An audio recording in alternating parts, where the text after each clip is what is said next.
Rumah Gusti Ayu Putu Susiantini di Jalan Kartika, Desa Kalibukbuk rusak parah lantaran pondasinya tergerus akibat gelombang pasang.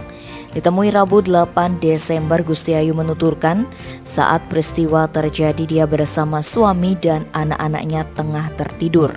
Ia baru terbangun karena tertimpa serpihan tembok yang retak karena dihantam gelombang. Ia pun bergegas bangun dan meraih bayinya untuk berlari keluar rumah.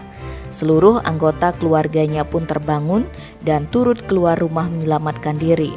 Tembok kamar Gusti Ayu jebol, sementara kamar yang digunakan oleh dua anak-anaknya masih aman. Mengingat pondasi rumah yang sudah tergerus, Gusti Ayu mengaku was-was kendati rumahnya masih bisa ditempati. Ia khawatir rumah semi permanen yang ditempatinya selama 25 tahun mengalami kerusakan lebih parah. Terlebih lokasinya di pinggir pantai yang rawan diterjang ombak saat pasang. Selain rumah Gusti Ayu, dapur milik Putu Tirta juga rusak akibat dihantam gelombang. Pria yang bekerja sebagai buruh bangunan itu pun mengalami kerugian 1 juta rupiah.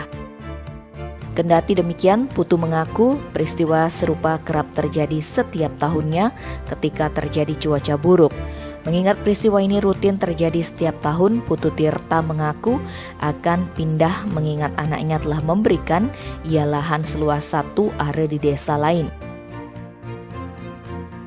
Meski telah memiliki lahan, Putu Tirta masih terkendala biaya untuk membangun rumah baru, sehingga ia terpaksa menetap di rumah yang sudah ia tempati sejak 25 tahun tersebut.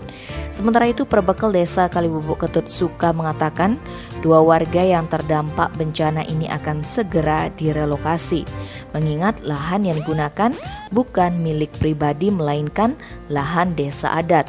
Selain itu, pihaknya juga akan berkoordinasi dengan Dinas PUPR Buleleng untuk pembuatan tanggul agar abrasi tidak semakin parah.